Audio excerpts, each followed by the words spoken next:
Новите возни линии кои што од Македонски железници ги најавија уште пред неколку месеци ќе стартуваат од утре, со што повеќе возови ќе сообраќаат од Скопје кон Битола, Кочани и Кичево. Како што информираат од таму, од Скопје кон Битола ќе има 6 воза со време на тргнување од Скопје во 1 часот и 40 минути, потоа во 6 часот и 42 минути, во 14 часот и 30 минути, 17 часот и 10 минути и последниот воз од Скопје кон Битола ќе биде во 20 часот и 12 минути. Што се однесува пак од Битола кон Скопје, возовите ќе тргнуваат во 3 часот и 10 минути, 5 часот и 25, потоа воз ќе тргнува во 12 часот и 50 минути, во 18 и 25 минути и последниот или оној вечерен воз од Битола кон Скопје ќе сообраќа од 21 часот и 4 минути. Со новите измени кои што ги воведуваат од Македонски железници,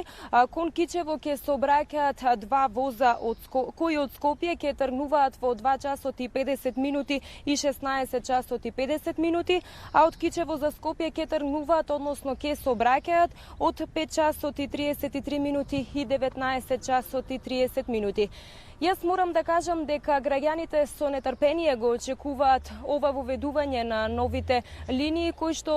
главно ќе се користат, односно возовите ќе сообраќаат со оние нови возни гарнитури, со што граѓаните на некој начин, односно побрзо ќе пристигнуваат до посакуваната дестинација, а од друга страна пак ќе го користат благодетот нели да се возат во оние нови гарнитури. Кога сме веќе кај железничкиот сообраќај, јас исто така сакам да кажам дека битолчани навистина во голема мера ги користат сите владини мерки кои што владата на Република Македонија ги направи во однос на железничкиот сообраќај. Пред се тука се бесплатен железнички превоз за студентите секој четврток, исто така бесплатен железнички превоз за младите лица до 27 години секој прв и трет викенд во месецот, а исто така поволности во однос на железничкиот сообраќај користат и пензионерите кои што секој втор викенд во месецот се возат бесплатно со воз.